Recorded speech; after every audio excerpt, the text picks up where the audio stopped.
आपको अभी बताऊंगा कि किस तरह से है वो हिसाब किताब। सबसे पहले अगर मैं स्टार्ट करूं तो एक इंडेक्स आया है। एक इंडेक्स, आपको पता है कि इंडेक्सेस डिफरेंट आते रहते हैं, रिपोर्ट्स आती हैं, उसमें रैंकिंग्स होती हैं, कभी पासपोर्ट की आ गई, अभी ट्रांसपेरेंसी इंटरनेशनल की भी आई है, वो भी आपको लिखवाऊंगा। एक और आया है, उसे कहते हैं जी ग्लोबल इनोवेशन इंडेक्स। उसको क्या कहते हैं? Global innovation index. इसका क्या मतलब है इनोवेशन? इसका मतलब ये है कि कौन सा मुल्क जो सा है वो अपनी इकोनॉमी के अंदर अपने डिफरेंट जो शोबे हैं उसके अंदर उसमें इनोवेशन वो जिद्दत कितनी लेकर आ रहे हैं। तो उस इंडेक्स की अगर मैं बात करूं तो उसमें टोटल जो सा है 132 इकोनॉमीज थी, टोटल 132 इकोनॉमीज थी, और पाकिस्तान को उसमें 99th नंबर पर रैंक किया गया। पाकिस्तान के हवाले से ये इंपॉर्टेंट है कि पाकिस्तान की पोजीशन क्या आई, 99th आउट ऑफ 132 कंट्रीज। 132 ममालिक में से पाकिस्तान को क्या रैंक दिया गया, और ये इंडेक्स क्या है? ये आपका इंडेक्स है 2000, ये आपका इंडेक्स क्या है? 2021 का इंडेक्स है, 2021 के हवाले से। वो जनवरी में मैंने क्यों इंक्लूड करवाया? क्योंकि बिल्कुल दिसंबर से, कि शायद मैंने लास्ट टाइम ये दिसंबर में वाले में भी आपको बताया होगा, लेकिन ये इंडेक्स कौन सा है? Global innovation index 2021। 2021 में पाकिस्तान ने ग्लोबल इनोवेशन इंडेक्स, पाकिस्तान ने 2021 के अंदर अपनी इकोनॉमी के अंदर क्या इनोवेशंस, क्या चेंजिंग लाई, तो पाकिस्तान एक कौन से नंबर पे आया? 99th नंबर पर आया। फिर इसके बाद क्या होता है? फिर ईरान का एक सैटेलाइट है, वो आपको उसका नाम याद होना चाहिए, उसका नाम है सिमोर्ग, SIMORGH। ये क्या है? ये सैटेलाइट है ईरान का, और ये ईरान ने, ये बहुत ज्यादा न्यूज में रहा, तो इसके हवाले से भी आपको पता होना चाहिए, क्योंकि आपको पता है कि ये जो डिफरेंट एयरक्राफ्ट्स हैं और उसके बाद डिफरेंट सैटेलाइट्स हैं, कभी मिसाइल्स हैं, इनके नाम पूछ लिए जाते हैं। ये भी रिसेंट पेपर्स में भी पूछे हुए थे। तो अगर पूछा जाए कि अभी रिसेंटली एक सैटेलाइट लॉन्च की है सिमोर्ग के नाम से, या सिमोर्ग, और इसे इंग्लिश में क्या कहेंगे? Phoenix, Phoenix, Phoenix. तो ये किसने लॉन्च की है सैटेलाइट? ये ईरान ने की है। तो ये भी आपके लिए जो सा है इंपॉर्टेंट है। तो ये तो इंटरनेशनल थोड़ा सा एक इसका भी साथ हो गया। मैं जरा थोड़ा सा तरतीब वाइज आप लोगों को करवाऊंगा, तो उसमें जरा इस तरह से आप लिखते जाएगा जिस जिस तरह से मैं आपको करवा रहा हूँ। फिर हम दोबारा पाकिस्तान की तरफ आते हैं। तो आपको पता है 2021 गुजरा, तो 2021 में पाकिस्तान का एक सेंटर है, उसे कहते हैं सेंटर ऑफ गवर्नेंस रिसर्च। मैं लिख देता हूँ उसका नाम, वैसे मैंने बोल दिया था लेकिन चले, सेंटर ऑफ,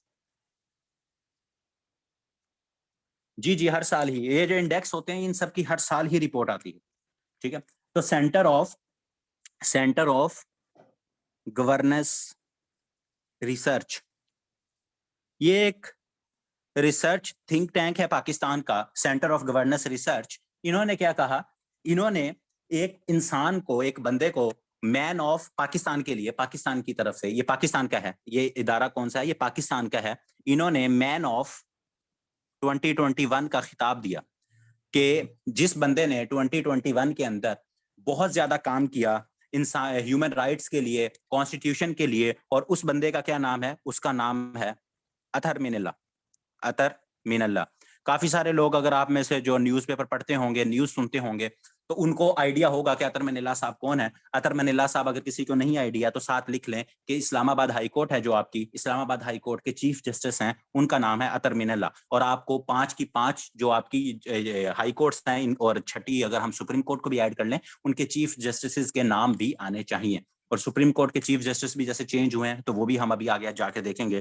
तो अतर मिनल्ला साहब जो कि इस्लामाबाद हाई कोर्ट के चीफ जस्टिस हैं, उनको मैन ऑफ 2021 पाकिस्तान का खिताब दिया गया है। और किसने दिया है? सेंटर ऑफ गवर्नेंस रिसर्च ने इनको ये खिताब दिया है। उसके बाद हम आगे आए तो एक डेट है हमारे लिए, वो बहुत इंपॉर्टेंट है, वो है 3 जनवरी 2022। ठीक है, 3 जनवरी 2022। इसमें क्या हुआ? हमारे जो प्राइम मिनिस्टर साहब हैं, इमरान खान साहब, उन्होंने एक फोरम लॉन्च किया। उसका नाम आपको आइडिया आना चाहिए, वो है पाक चाइना, क्योंकि पाकिस्तान चाइना के हवाले से, हाँ, ऐसे चीफ जस्टिस के वो पूछे जाते हैं हर दफा। पाक चाइना बिजनेस इन्वेस्टमेंट फोरम, पाक चाइना बिजनेस इन्वेस्टमेंट फोरम। आपको पता है पाकिस्तान चाइना का जोन सा है, सी पैक के रिलेटेड पाकिस्तान और चाइना की एक पूरी एक पार्टनरशिप है, जिसको हमारा एक बरादराना ताल्लुक है। तो उसी के अंडर एक बिजनेस इन्वेस्टमेंट फोरम का इफ्तिताह किया गया, और वो इफ्तिताह कब हुआ? 3 जनवरी 2022 को। इसकी डेट बहुत इंपॉर्टेंट है क्योंकि ये फोरम जो सा इसके तहत चाइना जो सा है और पाकिस्तान इसमें और इन्वेस्टमेंट और डिफरेंट बिजनेस मैन जो से हैं वो आएंगे अपने इन्वेस्टमेंट लेके, तो इस हवाले से ये बहुत इंपॉर्टेंट है।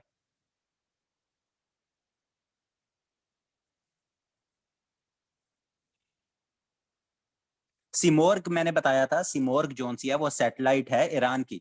सिमोर्ग जोन सी है ये सैटेलाइट है जो कि अभी रिसेंटली दिसंबर के एंड में ईरान ने लॉन्च की है। ये क्या है? ये किसने लॉन्च की है? ये ईरान ने लॉन्च की है। तो ये बस इस हवाले से मैंने आप लोग इसको याद रखें। ठीक हो गया? अच्छा जी, इसके बाद अगर हम आगे चलें तो एक और, इतनी इंपॉर्टेंट तो नहीं है लेकिन एग्जामिनेशन पॉइंट ऑफ व्यू से जिस तरह के क्वेश्चन पूछे जा रहे हैं तो हमें ये इस तरह के क्वेश्चंस भी जहन में रखने चाहिए। और वो क्या है? वो ये है हमारे लिए कि पीआईए ने पहली दफा, पीआईए मैं पूरी आपको लिख देता हूं कि पीआईए स्टार्टेड, यार ना मैं यहाँ जरा थोड़ा सा रुक रहा हूँ, मैं बता देता हूँ आप लोगों को। अभी जो उनसे अगर सब्जेक्ट रिलेटेड या किसी का कोई क्वेश्चन है ना, या वैसे भी कोई क्वेश्चन है, तो दरमियान में ना कोशिश ये करो कि मुझे ना इंटरप्ट ना करो, ताकि अभी सिर्फ आप नोट कर लो। आपको रिकॉर्डिंग भी सबको मिलेगी, हर चीज का जो भी आपका आंसर होगा ना, इंशाल्लाह जैसे ही लेक्चर को मैं वाइंड अप करूंगा ना, तो आपके सबके मैं आंसर, क्योंकि इस तरह फिर मैं बीच में इंटरप्ट होऊंगा और बाकियों को भी ना थोड़ा सा इशू होगा। तो उम्मीद है आप लोग जो उनसे हैं सारे, क्योंकि मेच्योर हैं और आप लोग ये चीज मेरी समझ जाएंगे। ठीक है? तो मैं इंशाल्लाह एंड में आपके सारे क्वेश्चंस और कोई भी होगा वो मैं आपको बता दूं। ठीक है? अच्छा जी, तो पीआईए जो सा है, पीआईए ने स्टार्ट किया है, क्या स्टार्ट किया है? पीआईए ने डायरेक्ट फ्लाइट स्टार्ट की है। कहां से कहां तक की है? क्वेटा से दुबई।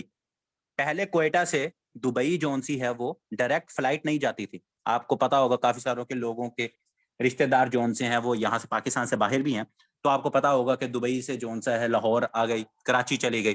तो इस तरह से ये जो क्वेटा है, ये रिसेंटली अभी पीआईए ने स्टार्ट किया है कि क्वेटा से डायरेक्ट दुबई जोन सी है वो, अगर पैसेंजर्स जोन से आना जाना चाहें तो ये जोन सी है ये उन्होंने स्टार्ट की है।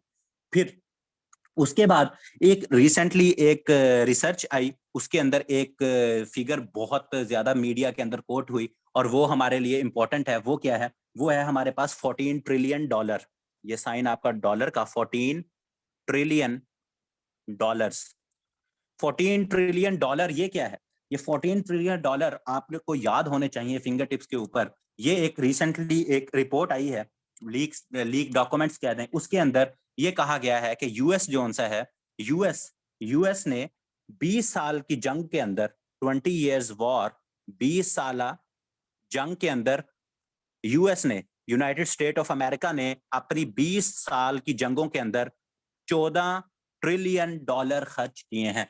तो ये एक बहुत इंपॉर्टेंट करंट अफेयर्स के हवाले से डेवलपमेंट है कि एक इतना बड़ा मुल्क है, इतनी बड़ी सुपर पावर है, उसने क्या किया है?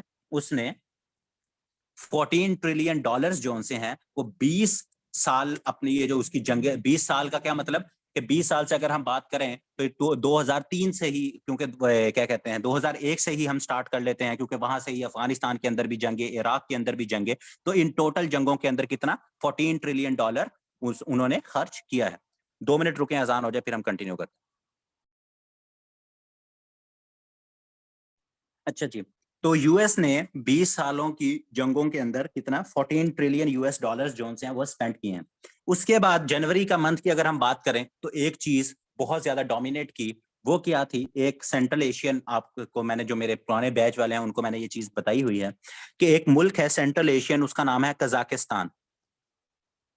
कजाकिस्तान, ठीक है?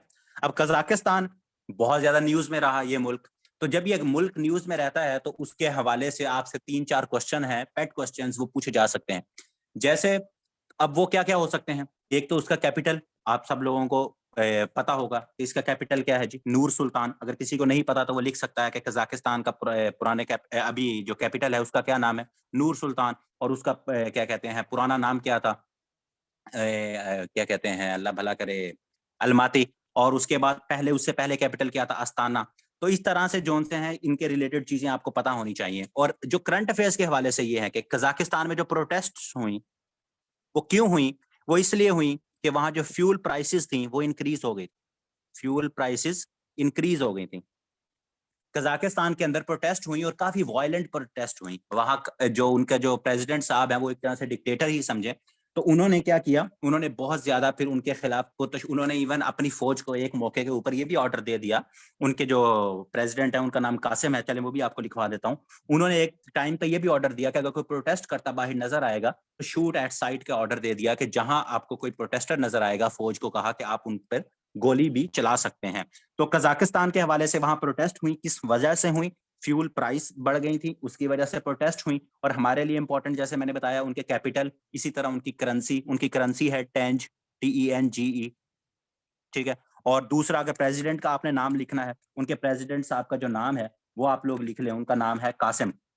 उनका क्या नाम है? कासिम, KA, उसको किस तरह से लिखा जाता है कासिम को? ये KASSYM, कासिम, कासिम। और उसका नाम आगे भी चले लिख लें, जुमार, JUMART। ये इनके प्रेसिडेंट साहब हैं। जैसे पिछली दफा अजरबैजान बहुत न्यूज में रहा, तो रिसेंट अभी पेपर्स के अंदर अजरबैजान जौन सा है उनके प्रेसिडेंट का नाम पूछा हुआ था। तो ये इस तरह से ही हमें समझ नहीं आती कि ये इनके नाम क्यों पूछ लिए जाते हैं। तो वो करंट अफेयर्स में, करंट किसी ना सिचुएशन में वो न्यूज में होते हैं, तो जिनकी वजह से उनके रिलेटेड कोई ना कोई क्वेश्चन पूछ लिया जाता है। जैसे रिसेंटली अभी रशिया और यूक्रेन, तो उसके हवाले से भी जो MCQs हैं वो मैं आपको इंशाल्लाह करवा दूंगा। तो ये जो कासिम साहब हैं ये वहां के प्रेसिडेंट थे, और जिसकी वजह से वहां प्रोटेस्ट और फ्यूल प्राइसेस की वजह से, जैसे मैंने आपको बताया, वहां प्रोटेस्ट हुई। उसके बाद अब हम चलते हैं यूके। वहां का एक एक्स प्राइम मिनिस्टर हैं जिनके बारे में बहुत दफा वन पेपर PPSC FPSC में क्वेश्चन पूछा गया, टोनी ब्लेयर साहब।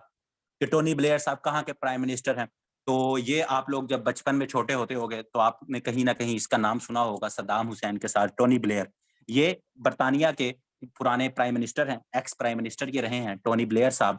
तो ये दोबारा न्यूज में आजकल क्यों आए कि इनको क्वीन जो मलका हैं उन्होंने एक खिताब दिया, उस खिताब का क्या नाम है? उसका नाम है knighthood, knighthood from queen Elizabeth. अभी जो इंग्लैंड की क्वीन है उसका क्या नाम है? Queen Elizabeth. और क्वीन एलिजाबेथ साहब जौन सी हैं वो 70 साल से वहां की क्वीन है, उन्होंने नाइटहुड का खिताब दिया टोनी ब्लेयर साहब को। अब ये नाइटहुड का खिताब क्या है, इसके बारे में बस आपको लोगों को इतना पता होना चाहिए, जैसे डिफरेंट खिताब हैं।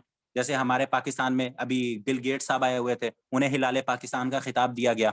और डिफरेंट और खिताब हैं, जैसे क्या कहते हैं, सितारा इम्तियाज है, इस तरह सितारा जुर्रत दिया जाता है। डिफरेंट खिताब हैं, बहुत ज्यादा हैं। ये मैंने लास्ट बैच वालों को करवाए थे, ये सारे जितने पाकिस्तान के अंदर खिताब दिए जाते हैं। तो इसी तरह जो यूके में एक बहुत बड़ा उनका खिताब है वो है नाइटहुड का। तो ये नाइटहुड का खिताब मिला टोनी ब्लेयर साहब को। तो वैसे तो ये इंपॉर्टेंट ना होता, लेकिन काफी सारी प्रोटेस्ट हुई कि आपने, ये जो टोनी ब्लेयर साहब हैं इन्होंने सद्दाम हुसैन के खिलाफ और ओवरऑल भी इन्होंने जंगों में हिस्सा लिया और बहुत सारे मासूम लोगों को मारा। तो उन वजह से ये टोनी ब्लेयर साहब नाइटहुड अवार्ड के हकदार नहीं बनते। तो काफी ज्यादा प्रोटेस्ट हुई और ये न्यूज में भी रहा। तो इस वजह से ये भी आपको करंट अफेयर्स के हवाले से इंपॉर्टेंट है। तो अगर पूछ लिया जाए कि इस अभी करंट कौन से ऐसे prime minister, ex prime minister हैं जिनको क्वीन की तरफ से नाइटहुड का अवार्ड दिया गया है, तो वो टोनी ब्लेयर साहब हैं, जो कि प्राइम मिनिस्टर बन रहे हैं किसके? बर्तानिया के। और अभी प्राइम मिनिस्टर बर्तानिया के आप लोगों को पता होगा बोरिस जॉनसन साहब हैं, और वो भी आजकल बहुत न्यूज में रहे हैं, लिख लीजिएगा। प्राइम मिनिस्टर अभी उनका क्या नाम है? बोरिस जॉनसन, ठीक है। कंजर्वेटिव पार्टी है उनकी, कंजर्वेटिव पार्टी। वहां दो पार्टीज हैं, कंजर्वेटिव और एक लेबर पार्टी। तो इनका कहां से ताल्लुक है? इनका ताल्लुक है कंजर्वेटिव पार्टी से। नाइटहुड मैंने बताया टोनी ब्लेयर साहब जोन से हैं, टोनी ब्लेयर साहब को क्वीन की तरफ से एक अवार्ड मिला है, उस अवार्ड का क्या नाम है? नाइटहुड। या इस तरह से भी क्वेश्चन फ्रेम हो सकता है कि नाइटहुड जोन सा है वो कौन से मुल्क में या किसकी तरफ से दिया जाता है। तो किसी तरह से भी आपको क्वेश्चन पूछा जाए तो आपको आइडिया होना चाहिए कि क्वीन जोन सी है ये नाइटहुड का अवार्ड देती है। और रिसेंटली अभी किसको मिला है? वो टोनी ब्लेयर साहब को मिला है, जो कि एक्स प्राइम मिनिस्टर हैं बर्तानिया के। और अभी करंट प्राइम मिनिस्टर कौन है? करंट प्राइम मिनिस्टर, या जिसको क्या कहा जाता है? Incumbent, incumbent. काफी दफा पेपर में पूछा जाता है who is the incumbent prime minister of this that country. तो स्टूडेंट्स इसमें कंफ्यूज हो जाते हैं। तो इनकम्बेंट का क्या मतलब होता है? मौजूदा, मौजूदा प्राइम मिनिस्टर, मौजूदा। तो अभी यूके में, क्योंकि ये भी न्यूज में रहे हैं, बोरिस जॉनसन साहब, इनका एक स्कैंडल आया पार्टी गेट जिसे कहा जाता है, पार्टी गेट। पार्टी गेट का क्या मतलब है कि कोविड के डेज के अंदर जब पूरी दुनिया के अंदर और क्या कहते हैं यूके के अंदर ये अल्लाह भला करे, लॉकडाउन था, लोगों को घरों से निकलने पे पाबंदी थी, और ये जो बोरिस जॉनसन साहब हैं ये बर्थडे पार्टी सेलिब्रेट कर रहे थे, तो उसकी वजह से पार्टी गेट स्कैंडल का नाम दिया गया। पार्टी गेट स्कैंडल, ये भी चले साथ लिख ले, मेरे जहन में साथ ही आ गया कि अभी इस तरह का भी अगर कोई सवाल ये पूछा जाए बोरिस जॉनसन के हवाले से कि अभी कौन सा रिसेंट प्राइम मिनिस्टर है जो पार्टी गेट स्कैंडल की वजह से मशहूर हुआ है, तो यही बोरिस जॉनसन साहब हैं। तो इनके ऊपर काफी दबाव आया कि आप रिजाइन करें, लेकिन ये इंसान भी ढीठ थे, तो इन्होंने कहा कि नहीं, मैंने रिजाइन नहीं करना, क्योंकि लोगों का प्रेशर ये था कि आप लोगों ने हमें घर में बंद किया, हमें लॉकडाउन किया, हमें कहा कि बीमारी बहुत खतरनाक है, आप बाहर नहीं निकल सकते, और आप खुद जोन सा है अपने कोलीग्स के साथ पार्टीज कर रहे थे। तो इस वजह से ये बोरिस जॉनसन साहब भी आप बहुत ज्यादा न्यूज में रहे, तो आप लोगों को ये भी इम्पोर्टेंट है। उसके बाद पाकिस्तान के हवाले से एक दोबारा एक फोरम है, उसे कहते हैं G77।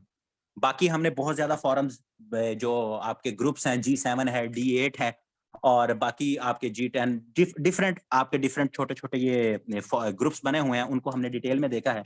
तो G77 जो सा है ना, ये जिसे क्या कहते हैं, कोलिशन है, ये कितने मुल्कों की, ऑफ 134 कंट्रीज की।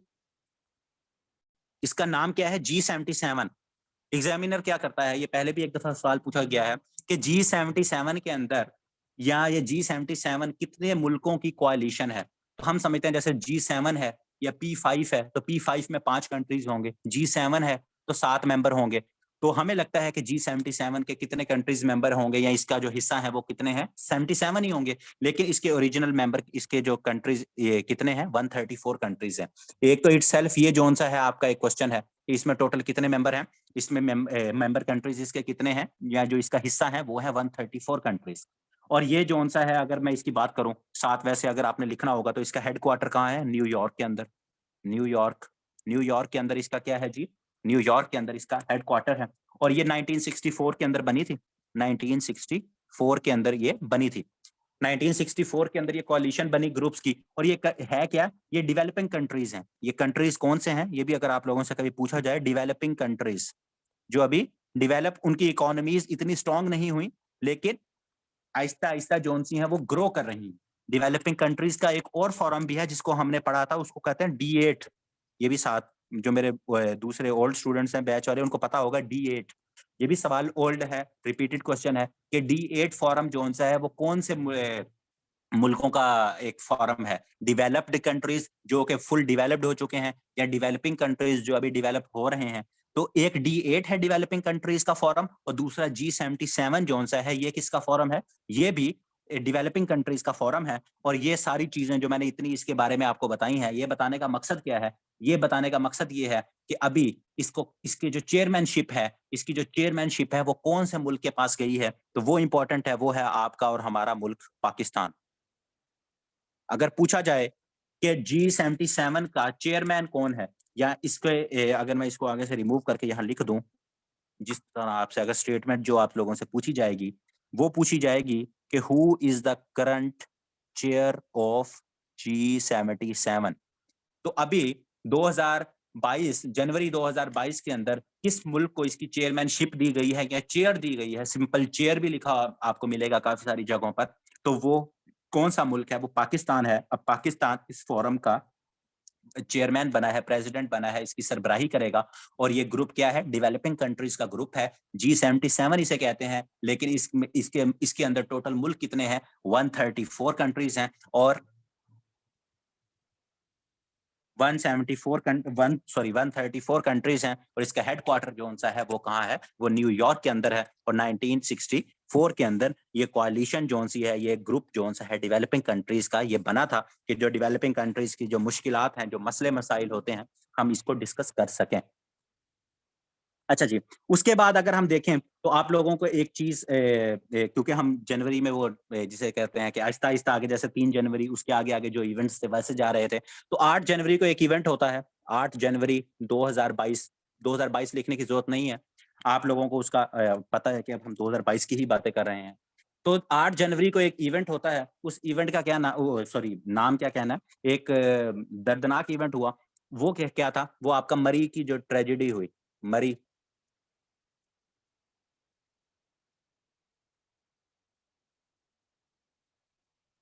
मरी ट्रेजिडी, उल्टा लिख दिया मैंने, ट्रेजिडी। मरी का जो सान्या हुआ, इसकी इटसेल्फ अगर डेट अगर मैं कहूं तो इतनी इंपॉर्टेंट नहीं है, इसकी इटसेल्फ इंपॉर्टेंस इतनी डेट की नहीं है, लेकिन काफी न्यूज में रहा, तो आपको फिर भी करंट एक इंपॉर्टेंट वो इवेंट है, तो आपको इसका आइडिया होना चाहिए कि 8 जनवरी को मरी का सान्या हुआ, जिसमें ऑफिशियली तो 14 के करीब लोग जो से हैं वो कार्बन मोनोऑक्साइड पॉइजनिंग की वजह से उनकी जान चली गई। लेकिन इसके हवाले से जो मुझे लगता है कि जो इम्पोर्टेंट है, या इसके हवाले से आपको मैं एक चीज़ बता सकता हूँ, वो क्या है? यहाँ एक रोल सामने आया, एक क्या कहते हैं, एक एजेंसी का नाम बार-बार आया। एजेंसी तो नहीं कहूँगा, अथॉरिटी का नाम सामने आया, जिसके बारे में आप लोगों से पूछा जा सकता है, वो है एनडीएमए। एनडीएमए। एनडीएमए जौन-सी है, एक तो आपको इसका मतलब आना चाहिए, national disaster and management authority. Management authority. ये बनी कब थी? 2007 के अंदर ये बनी। 2007 के अंदर ये बनी, national disaster and management authority. अब इसका मकसद क्या होता है? इसका मकसद है कि जब भी कोई कुदरती आफात, नेचुरल डिजास्टर आ जाए, तो उसको किस तरह से टैकल करना है। तो यही एनडीएमए थी। इसी ने ही आपके कोविड जब आया, पेंडेमिक आया, तो उसमें भी एनडीएमए ने एक किरदार अदा किया। तो अभी जब मरी ट्रेजेडी हुई, मरी सानहा हुआ, तो उसमें भी जब लोगों ने तनकीद की, तो एनडीएमए के ऊपर की। एनडीएमए के ऊपर तनकीद की कि ये एक इदारा बनाया था हमने 2007 के अंदर, इसका एक काम था, इसने कुछ एसओपीज़ बनाने थे, इस और वो काम सही तरह नहीं किया, तो जिसकी वजह से मरी ट्रेजेडी के साथ आपको एनडीएमए इम्पोर्टेंट है, ये होना चाहिए। और दूसरा सबसे ज़्यादा इम्पोर्टेंट कौन-सा है, वो है एनडीएमए के चेयरमैन साहब। एनडीएमए के चेयरमैन का नाम आप लोगों को बहुत इम्पोर्टेंट है, ये आना चाहिए। ये लास्ट भी अभी रिपीटेड क्वेश्चन है, अभी भी 2021 का जो पेपर है रिसेंटली नवंबर-दिसंबर में हुआ, उसके अंदर भी पूछा गया था। अब दोबारा ये एक मरी ट्रेजेडी के बाद दोबारा एनडीएमए का नाम बार-बार आ रहा है, तो ये भी आप लोगों से पूछा जाएगा। वो है एक जनरल साहब है, उनका नाम है जनरल अख्तर अख्तर नवाज़ सत्ती। जनरल अख्तर नवाज़ सत्ती। ये मैंने जो अगस्त या जुलाई के मैंने जब करंट अफेयर्स करवाए थे, मैंने उसके अंदर ये बताया था, एनडीएमए के चेयरमैन। लेकिन अभी जो-सा है दोबारा इसी तरह आपके करंट अफेयर्स रिपीट भी हो जाते हैं। तो जनरल अख्तर नवाज़ सत्ती साहब जो-से वो क्या हैं, और ये एनडीएमए इनके ही अंडर आती है। उसके बाद अगर हम बात करें, उसके बाद इसी के अंदर एक आपका जौन-सा है, मैं अगर बात करूँ, तो टीटीपी आपकी जौन-सी है, टीटीपी। टीटीपी का क्या मतलब है? तहरीक-ए-तालिबान पाकिस्तान। तहरीक-ए-तालिबान पाकिस्तान। कभी-कभी पूछ लिया जाता है कब बनी थी, ये भी 2007 के अंदर ही बनी थी, लिख लीजिएगा साथ। टीटीपी तहरीक-ए-तालिबान पाकिस्तान कब बनी थी? 2007 के अंदर बनी थी। तो इसका जौन-सा है अगर मैं बात करूँ, तो इनके एक स्पोक्स पर्सन होते थे पिछले ज़माने में, उनका नाम है मोहम्मद खुरासानी। खुरासानी। इनको क्या किया गया? इनको किल्ड। और कहाँ मारा गया? इनको मारा गया नंगरहार प्रोविंस है, नंगरहार प्रोविंस, कहाँ? अफ़गानिस्तान के अंदर। तो ये काफ़ी ज़्यादा न्यूज़ में रहा, और न्यूज़ में किस वजह से रहा? इस वजह से रहा कि हमारे पाक फ़ौज ने तो नहीं ऑफ़िशियली, फ़ौज की तरफ से तो नहीं, नामालूम अफ़राद का आया कि कोई अननोन लोग थे, उन्होंने अफ़गानिस्तान का ये प्रोविंस है नंगरहार प्रोविंस, वहाँ जाकर ये मोहम्मद खुरासानी जो कि एक्स स्पोक्स पर्सन रहे हैं टीटीपी के, उनको उनको जौन-सा है वो कत्ल कर दिया, उनको मार दिया। तो जब उनको मारा गया तो ये काफ़ी न्यूज़ में रहे, पहले टीटीपी ने इनकी तरदीद की, और उसके बाद आखिरकार इसकी तस्दीक, और ये काफ़ी हाई प्रोफ़ाइल बंदा था मोहम्मद खुरासानी, तो इसका भी आप लोगों को नाम पता होना चाहिए। और हम टीटीपी की बात कर रहे हैं, तो एक साथ एक चीज़ लिख लीजिएगा, ताकि आप लोगों को पहले तो मैंने ये बताया हुआ है लेकिन दोबारा रिपीट हो जाएगा, मैं उर्दू में लिख देता हूँ, नूर वली महसूद। ये नूर वली महसूद कौन है? ये टीटीपी जो तहरीक-ए-तालिबान पाकिस्तान जो कि एक टेररिस्ट ग्रुप है, ये उसका सरबराह है। पाकिस्तान ये जो टीटीपी है, तहरीक-ए-तालिबान पाकिस्तान, इसके सरबराह का नाम क्या है? नूर वली महसूद। नूर वली महसूद जौन-सा है इसका करंट अभी सरबराह है, जो कि ये पाकिस्तान के अंदर जितनी दहशतगर्द कार्रवाइयाँ होती हैं, उनको जो उनको जब टीटीपी जौन से है वो ही उसकी ज़िम्मेदारी कबूल करती है, तो उसका जो सरबराह है, हम टीटीपी की बात कर रहे हैं, तो इसी के साथ आपको ये भी एक आपका एक एमसीक्यूज है जो कि आपको पता होना चाहिए कि नूर वली महसूद कौन है। नूर वली महसूद तहरीक तालिबान पाकिस्तान जोन सा है उसका सरबराह। यहाँ तक क्लियर है चीजें? यहाँ तक तो नहीं किसी को कोई मसला?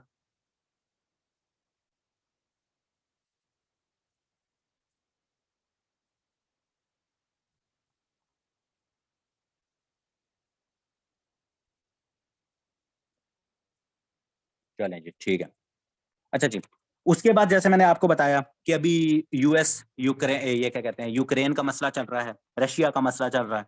और उसके बाद अभी आज हमारे खान साहब, ये भी मैं आपको फेब के, जब हम फेब पे पहुंचेंगे करंट अफेयर्स में, आज खान साहब जो से हैं आपके मॉस्को गए हैं, रशिया, 2 रोज़ा दौरे पर। आज 23 डेट है, तो इंशाल्लाह 23 और 2 रोज़ा दौरा है, आई थिंक 23-24 का है, तो 25 को वापस आएंगे। तो ये भी डेट्स बड़ी इंपॉर्टेंट है, ये हम आगे जाके देखेंगे। लेकिन इनको हम फिर बाद में डिस्कस कर लेंगे फेब के मंथ के अंदर। लेकिन दूसरा जो हमारे लिए पाकिस्तान के हवाले से एक इम्पोर्टेंट है, एक बंदा है, वो क्या है, सिंगर है, उसका नाम है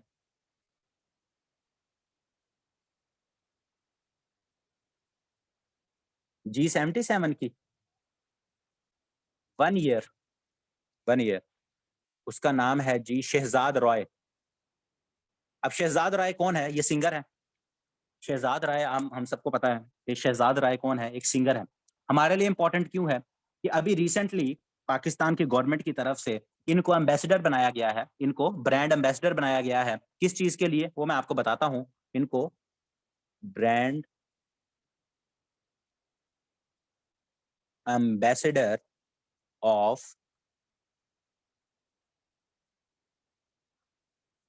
पॉपुलेशन फैमिली प्लानिंग, पॉपुलेशन का और फैमिली प्लानिंग का ब्रांड एम्बेसडर अभी रिसेंटली ये जो हमारे सिंगर भाई हैं शहजाद रॉय, इनका चिल्ड्रन की एजुकेशन के लिए भी बड़ा काम है शहजाद रॉय साहब का। तो शहजाद रॉय साहब को क्या ब्रांड एम्बेसडर बनाया गया है पॉपुलेशन का और फैमिली प्लानिंग के लिए, कि ये लोगों में अवेयरनेस क्या कहते हैं देंगे लोगों को, कि हम पहले जोन से हैं, ऑफिशियली करोड़ के करीब है, और अनऑफिशियली हम 23-24 करोड़ हैं। तो उस हवाले से कि लोगों को फैमिली प्लानिंग।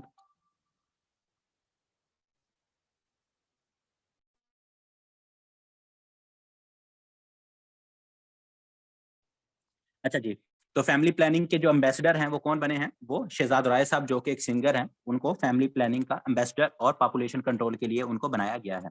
उसके बाद अगर हम इसी की बात कर रहे हैं साथ, जैसे पहले हम दूसरी बात कर रहे थे, वो साथ एक और चीज लिख लें कि अभी जनवरी के मंथ के अंदर हमारे जो प्लानिंग मिनिस्टर हैं असद उमर साहब, उन्होंने बताया कि पाकिस्तान ने 100 मिलियन पीपल को पार्शली वैक्सीनेट कर दिया है। और ये बहुत बड़ी अचीवमेंट है जिसको डब्ल्यूएचओ ने भी, जो कि वर्ल्ड हेल्थ ऑर्गेनाइजेशन है, उसने भी अप्रिशिएट किया है। कि मैंने लास्ट टाइम भी आपको लिखवाया था कि 46%, दिसंबर के अंदर शायद मैंने लिखवाया था कि 46% पाकिस्तान की पॉपुलेशन जो सी है उसको वैक्सीनेट कर दिया गया है। तो अब उसमें क्या है कि अब हमारे 100 मिलियन का क्या मतलब है, पाकिस्तान के जो 10 करोड़ लोग हैं, 10 करोड़ लोग को एटलीस्ट एक जोन सी है वैक्सीन की डोज लग चुकी है। तो ये भी वैक्सीन, अब कोई ऐसा पेपर नहीं मैं देख रहा जिसके अंदर कोविड-19 वैक्सीनेशन के हवाले से कोई ना कोई सवाल जो है वो ना पूछा जाए। तो इस हवाले से भी आपको सारी इन्फॉर्मेशन होनी चाहिए। अच्छा जी, उसके बाद सबसे इम्पोर्टेंट और मेरे ख्याल में जनवरी के पूरे मंथ की अगर हाइलाइट में से एक, या जो मेरे नज़दीक सबसे इम्पोर्टेंट एमसीक्यूज़ या कोई इवेंट होगा, वो यही होगा जो अभी मैं आप लोगों को बताने लगा हूँ। वो डेट क्या है? वो है 11 जनवरी की, 11 जनवरी की। और इस डेट को क्या होता है, इस डेट को, हाँ, बिल्कुल ऐसे ही है, कल भी थे। कल भी कोई था, नो मास्क नो सर्विस की पॉलिसी, आई थिंक इस तरह का कोविड-19 का क्वेश्चन आया हुआ था कि नो मास्क नो सर्विस की पॉलिसी कौन से मुल्क ने अडॉप्ट की है। और उससे पहले भी एक था कि कौन से प्रोविंस से कोविड-19 जोन सा है वो उसका आगाज़ हुआ, वुहान, ये मैंने आपको पहले भी बताया हुआ। तो ये इस तरह से काफ़ी सारे क्वेश्चंस इसके आते रहते हैं। अच्छा जी, तो 11 जनवरी को पाकिस्तान कह रहा हूँ, ओवरऑल इंसानी इंसानी तारीख के अंदर पहली दफ़ा ये हुआ कि पिग, एक सूअर का दिल, उसको क्या किया गया, ट्रांसप्लांट किया गया इंटू ह्यूमन। एक इंसान के एक इंसान के अंदर एक सूअर का दिल जोन सा है उसको ट्रांसप्लांट किया गया। और ये कौन सी डेट को हुआ? ये जोन सा है 11 जनवरी 2022 को हुआ। और इसके हवाले ये तो एक तो ये इंपॉर्टेंट है कि पहली दफा जोन सा है, ये भी पूछा जा सकता है कि अभी कौन से जानवर, अब इसमें क्वेश्चन क्या पूछे जा सकते हैं कि कौन से जानवर का जोन सा है अभी रिसेंटली इंसान के अंदर दिल ट्रांसप्लांट किया है। तो वो जानवर साहब जोन से हैं वो पिग है, सुअर है। इसका आप लोगों को पता होना चाहिए। फिर दूसरा, ये आपका हुआ कहाँ है? ये आपका यूएसए के अंदर हुआ है। यूएसए के अंदर ये तजर्बा जोन सा है वो हुआ है। वो आदमी जोन सा है वो मरने वाला था, तो उसने कहा, उसने अपने आप को आगे पेश किया। उसने कहा कि भाई मैंने मरना तो वैसे ही है, तो आप जो ये तजर्बा कर रहे हो तो मेरे अंदर लगा के देख लो, शायद मैं कुछ चल जाऊं। तो अभी तक पता नहीं वो जिंदा है कि मर गया, इसके बारे में देख लेना अगर जिंदा है कि नहीं है। अच्छा जी, यूएसए के अंदर हुआ है। यूनिवर्सिटी कौन सी है? यूनिवर्सिटी ऑफ मैरीलैंड है। यूनिवर्सिटी ऑफ मैरीलैंड, ये भी इंपॉर्टेंट है। मैरीलैंड मेडिकल सेंटर, पूरा नाम चले लिख लें, मेडिकल सेंटर, यूएसए के अंदर है। उनकी एक रियासत है बाल्टीमोर, ठीक है, बाल्टीमोर। तो बाल्टीमोर जोन सी है उनकी रियासत है, उसके अंदर ये एक क्या कहते हैं मेडिकल सेंटर है, जिसके अंदर ये 11 जनवरी को पिग हार्ट ट्रांसप्लांट हुआ। और दूसरा जो बंदा था उसका नाम उसको क्या कहेंगे? उसे कहेंगे, उसने रिसीव किया तो उसे कहेंगे रिसिपिएंट। उस बंदे ने ये हार्ट जोन सा है वो अपने अपने जिस्म के अंदर लगवाया, तो वो इसका रिसिपिएंट हो गया। उसका क्या नाम है? उसका नाम भी इंपॉर्टेंट वैसे तो नहीं है, लेकिन चले लिख लें। उसका नाम है David Rennet, RENNET, Rennet. Rennet नहीं, रेनेट है या बेनेट है, देख लीजिए, Bennett I think, David Bennett. तो जिस बंदे को लगा उसका क्या नाम है? उसका नाम है डेविड बेनेट। इन सारी चीजें एक तरफ, और दूसरा जो हमारे लिए और एग्जामिनेशन पॉइंट ऑफ व्यू से इंपॉर्टेंट है, वो है एक बंदा जो था पाकिस्तानी, और वो था डॉक्टर, जिसका ये सारा प्रोजेक्ट था, जिसने इसके ऊपर रिसर्च की थी, और जिसका इसमें एक बहुत बड़ा हाथ था। और जो पाकिस्तान की न्यूज में भी, और पाकिस्तान के आपने देखा होगा, मे भी शायद किसी शो के अंदर भी उस बंदे को शायद बुलाया हो, लेकिन न्यूज़पेपर्स के अंदर तो हर जगह इसका नाम रहा, वो है डॉक्टर मंसूर मोहिउद्दीन। उनका क्या नाम है? डॉक्टर मंसूर मोहिउद्दीन। ये वो डॉक्टर थे जिन्होंने, एक तो टीम थी ना पूरी, लेकिन वन ऑफ दोज अगर मैं कहूँ, हमारे लिए इंपॉर्टेंट है, हमें बाकी डॉक्टर्स का नाम याद करने की जरूरत नहीं है। ये जरा फिर भी कि जिस पहला इंसान कौन है भाई जिसके अंदर ट्रांसप्लांट हुआ, या बाद में भी पूछा जा सकता है एज जनरल नॉलेज का क्वेश्चन कभी कोई 2-3 साल बाद, कि ऐसा कौन सा बंदा है जिसने पहली दफा अपना ट्रांसप्लांट करवाया, दिल लगवाया सुअर का। तो वो उस हवाले से ये नाम इंपॉर्टेंट है डेविड बेनेट का। लेकिन हमारे लिए क्योंकि पाकिस्तानी था ये बंदा, और ये एक बहुत बड़ा एक दुनिया में इवेंट था, और उसके अंदर पाकिस्तानी डॉक्टर का होना, तो उसका नाम भी इंपॉर्टेंट है, डॉक्टर मंसूर मोहिउद्दीन जोन सा है। उनका नाम भी बहुत ज्यादा इंपॉर्टेंट है, तो इसलिए ये भी आप लोग इसके साथ लिख लें। तो ये 4-5 इस एक ही उससे जुड़े एमसीक्यूज हैं कि सबसे पहले कौन से जानवर का ट्रांसप्लांट हुआ है, किस डेट को हुआ है, किस क्या कहते हैं, यूनिवर्सिटी का नाम ऐसा सच इंपॉर्टेंट नहीं है, लेकिन फिर भी आइडिया होगा, होना चाहिए। कंट्री बहुत इंपॉर्टेंट है, यूएसए के अंदर हुआ है, और डेविड बेनेट साहब ने उसे रिसीव किया, रिसीविंग एंड पे थे। और उसके बाद पाकिस्तान की तरफ से जो डॉक्टर इस टीम का हिस्सा थे, उनका क्या नाम है? डॉक्टर मंसूर मोहिउद्दीन। तो ये जोन से हैं कुछ, इसके हवाले से भी हमारे पास इंपॉर्टेंट करंट अफेयर्स थे।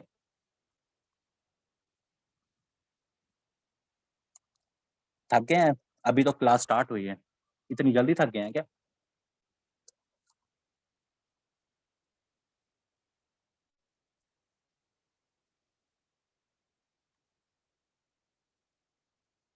अच्छा जी।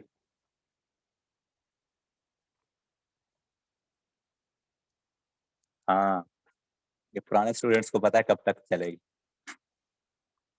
नहीं नहीं, ज्यादा नहीं चलेगी, अभी थोड़ा सा, बस थोड़ा सा पढ़ लो अभी फोन से। अच्छा। अच्छा, 2021 खत्म हुआ तो 2022 आ गया, ठीक है। 2020 खत्म हुआ, 2022 आ गया, कितनी अच्छी बात है ये। हाँ, ये भी है। अच्छा चलो, तो अब हमारे पास एक डाटा आया 2021 का, 2021 का एक डाटा आया। और ये क्या है? उसमें वो डाटा क्या आया कि मोस्ट डाउनलोडेड एप्स इन पाकिस्तान। ये जो एप्लीकेशंस आप यूज करते हो ना 2021 के अंदर,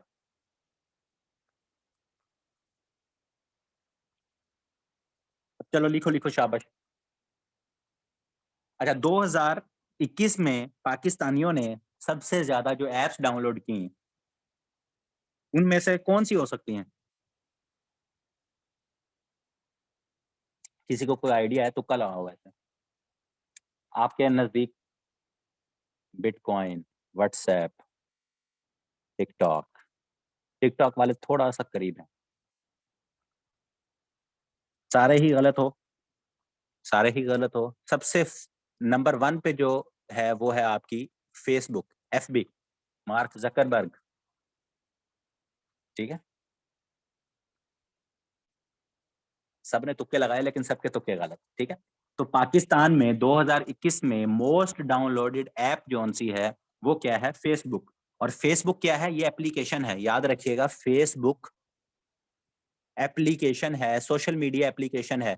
इसकी जो पेरेंट कंपनी है, ये मैंने पहले भी बताया हुआ है, रिपीट कर रहा हूं, पेरेंट कंपनी, जो कंपनी ने इसको खरीदा है, पहले उसका ओल्ड नेम क्या था? उसका ओल्ड नेम था फेसबुक ही, एफबी। लेकिन अब न्यू नेम उन्होंने क्या रख दिया है अपना? मेटा। मेटा।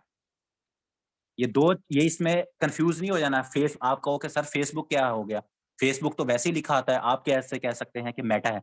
फेसबुक एक एप्लीकेशन है, उसको एक कंपनी ने ऑन किया हुआ है। उस कंपनी का नाम भी पहले फेसबुक था, लेकिन अब उसको क्या कह दिया है? उस कंपनी का नाम मेटा कर दिया है। अगर किसी को यकीन नहीं आता इस तरह से, तो आप लोगों को पता होगा कि ये जो फेसबुक पहले कंपनी थी, इसी ने ही इंस्टाग्राम को भी खरीदा हुआ है, इसने ही व्हाट्सएप को भी खरीदा हुआ है। तो आप सब लोग व्हाट्सएप तो यूज करते होगे, तो व्हाट्सएप अब जब खोलते हो तो नीचे मेटा लिखा आता होगा। तो वो फेसबुक ऑन नहीं किया, वो जो फेसबुक की कंपनी है, जिसने फेसबुक को एप्लीकेशन को, इंस्टाग्राम एप्लीकेशन को और व्हाट्सएप एप्लीकेशन को, इनको खरीदा हुआ है, उस कंपनी का नाम था फेसबुक। अब उस फेसबुक जो कंपनी थी, जिन्होंने ये तीनों एप्स खरीदी हुई थी, फेसबुक, व्हाट्सएप और इंस्टाग्राम, अब उस कंपनी का नाम चेंज करके 2021 के अंदर, ये मैंने आई थिंक नवंबर में, ये मैंने बताया था आपको, उसका नाम क्या कर दिया है? उसका नाम रख दिया है मेटा। तो एफबी जोन सी है ये आपकी, और मेटा के अगर उसका सीईओ का नाम पूछ लिया जाए, तो पहले जैसे फेसबुक का नाम पूछा जाता था जकरबर्ग साहब, तो मेटा के सीईओ भी कौन है? जकरबर्ग साहब ही हैं। तो फेसबुक सबसे ज्यादा मोस्ट डाउनलोडेड आपकी ऐप रही है पाकिस्तान के अंदर। सेकंड, अब जो आप लोग तुक्के लगा रहे थे सेकंड और थर्ड, वो सही है। सेकंड नंबर पे स्नैक वीडियो, स्नैक वीडियो, और और थर्ड नंबर पे आपकी और हम सबकी फेवरेट वो क्या है? टिकटॉक। टिकटॉक, टिकटॉक, टिकटॉक की स्पेलिंग क्या है? हाँ, टिक टॉक। ठीक है, टिकटॉक और स्नैक वीडियो, ये आपकी सेकंड मोस्ट, क्या कहते हैं, आपकी डाउनलोडेड ऐप क्या है? Snack video. और टिकटॉक जोन सी है ये third most downloaded app in Pakistan in 2021, ये जोन सी है। लेकिन सबसे मोस्ट डाउनलोडेड ऐप जोन सी है वो क्या है? वो अभी तक फेसबुक ही है। ठीक है, तो ये जोन सा है, इनके हवाले से, एप्लीकेशंस के हवाले से थोड़ी सी चीजें थी, ये भी आप लोगों को पता होना चाहिए। उसके बाद अगर हम बात करें, हमारे पास अगर एक, जैसे मैं मिसाइल्स की बात कर रहा था, तो मिसाइल, इसके हवाले से 2-3 खबरें आई। वो एक मिसाइल का नाम है, जैसे पहले मैंने आपको बताया, वो थी सैटेलाइट। वो क्या थी? सैटेलाइट। उसका क्या नाम था? उसका नाम था सिमोर्ग, और वो ईरान ने लॉन्च की थी। ये है ब्रह्मोस, ये है क्रूज मिसाइल, ये है क्रूज मिसाइल। ठीक है, क्रूज मिसाइल और ब्रह्मोस, नाम याद रखिएगा, इस तरह के जितने नाम आएंगे ब्रह्मोस, ये सारे मिसाइल, और ये किसके हैं? ये मिसाइल है क्रूज मिसाइल, और ये किसका है? ये इंडिया का है। ये इंडिया का है, और जनवरी 2022 के अंदर इंडिया ने इसको लॉन्च किया है। ये क्या है? ये क्या है? क्रूज मिसाइल है। और कौन सा क्रूज मिसाइल है? नेवल, नेवी का।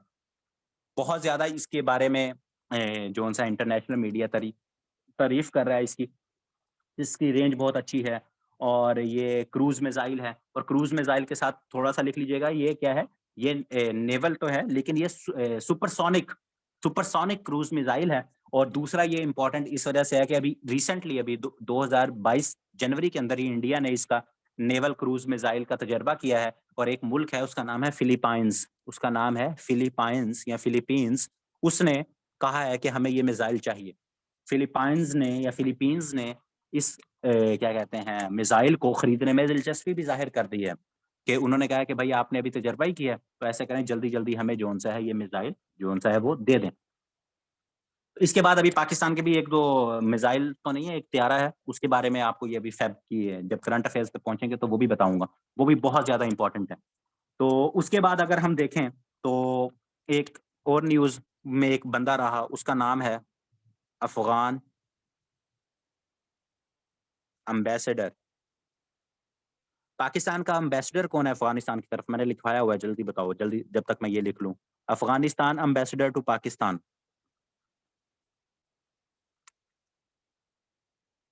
सरदार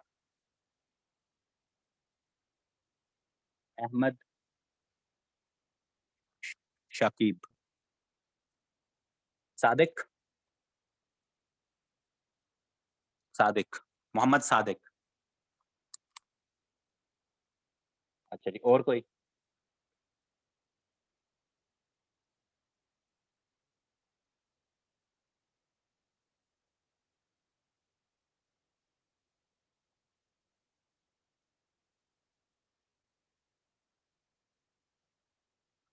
मोहम्मद सादिक ही है, कन्फर्म है? अगर मैं कहूं कि मोहम्मद सादिक नहीं है, अल्लाह के मतलब नोट्स खोल के देखो। सादिक जोन से हैं, वो पाकिस्तान के स्पेशल रिप्रेजेंटेटिव हैं। मंसूर खान, इस तरह मंसूर नहीं मैंने लिखाया हुआ, मंसूर खान पाकिस्तान के एम्बेसडर जोन से हैं। पाकिस्तान के जो क्या कहते हैं अफगानिस्तान के लिए एम्बेसडर है, उनका क्या नाम है? मंसूर अहमद खान। ये पाकिस्तान के एम्बेसडर हैं। जो सादिक की बात कर रहे हैं आप, वो सादिक साहब जोन से हैं, वो पाकिस्तान के स्पेशल रिप्रेजेंटेटिव हैं टू अफगानिस्तान। ठीक है, ये अपने नोट्स में जाके दोबारा थोड़ा सा सर खपाना, मिल जाएगी चीजें। चीजें लिख के भूल ना जाया करो, उनको याद रखा करो। ठीक है, तो पाकिस्तान की तरफ से अफगानिस्तान के लिए एम्बेसडर कौन है? मंसूर खान साहब, मंसूर अहमद। और अफगानिस्तान के लिए पाकिस्तान के एम्बेसडर कौन है? अहमद शाकिब। तो ये भी रिसेंटली पाकिस्तान आए हुए थे। वो खालिद मंसूर हैं, वो खालिद मंसूर हैं, खालिद मंसूर सी पैक के चेयरमैन। ये भी मैंने लिखाया हुआ है, वो डिफरेंट है। खालिद मंसूर साहब डिफरेंट हैं। अनवर मंसूर, ये सॉरी, मंसूर अहमद खान डिफरेंट है। ठीक है, वो सी पैक वाले डिफरेंट है और ये डिफरेंट है। इनके इसी तरह पहले आपके अटॉर्नी जनरल भी होते थे, उनका नाम भी मंसूर होता था। तो ये नाम कंफ्यूजिंग होते हैं, लेकिन आप लोगों ने उनको जरा याद करना होता है। अच्छा जी, उसके बाद पाकिस्तान के अंदर एक चैंपियनशिप होने जा रही है, इंपॉर्टेंट है, याद रखिएगा उसका नाम। Asian open taekwondo. ये जो आपकी ताइक्वांडो होती है, उसकी चैंपियनशिप होने जा रही है पाकिस्तान के अंदर। तो पूछा जा सकता है, अभी पाकिस्तान को इसकी नुमाइंदगी मिली है, तो ये कब होनी है? ये नवंबर में होनी है 2022 के अंदर। तो पूछा जा सकता है, और कहाँ होनी है? जैसे मैंने बताया, पाकिस्तान के अंदर।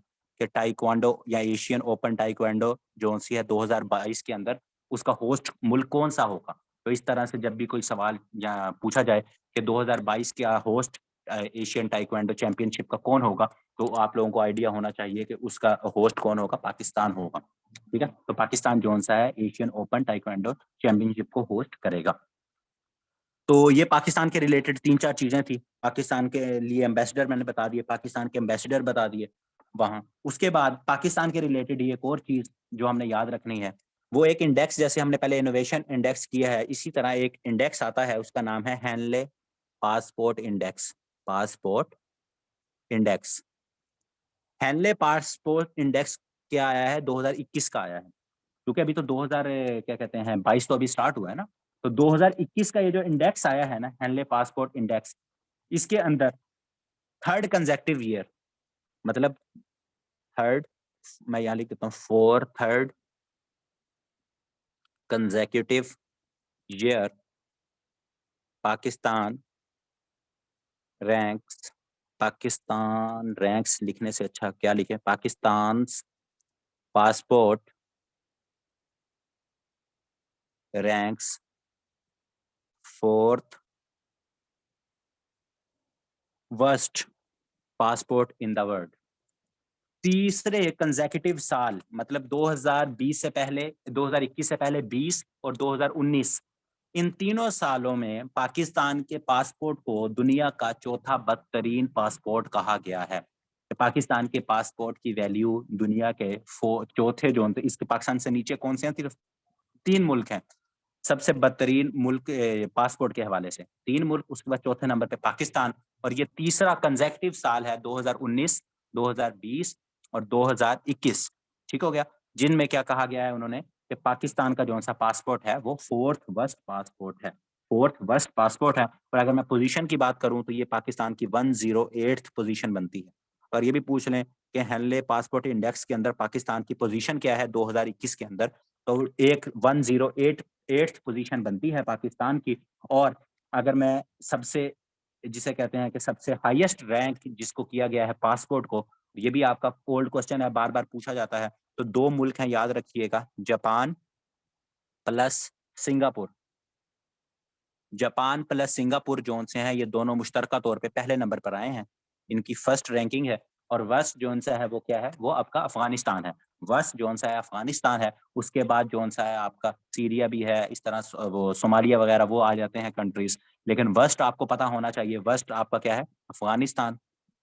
अफगानिस्तान। और सबसे, जिसकी पासपोर्ट की सबसे ज्यादा वैल्यू है, या जिसने सबसे हाईली रैंक किया है हेनली पासपोर्ट इंडेक्स 2021 ने, और जापान और सिंगापुर, ये दोनों मुश्तरका तौर पर फर्स्ट नंबर पोजीशन पे हैं। और वर्स्ट की बात करें तो वर्स्ट जोन सा है वो आपका अफगानिस्तान जोन सा है, वो वर्स्ट पासपोर्ट जोन सा है, उसके रेंज के अंदर आया है। तो यहाँ तक क्लियर है चीजें?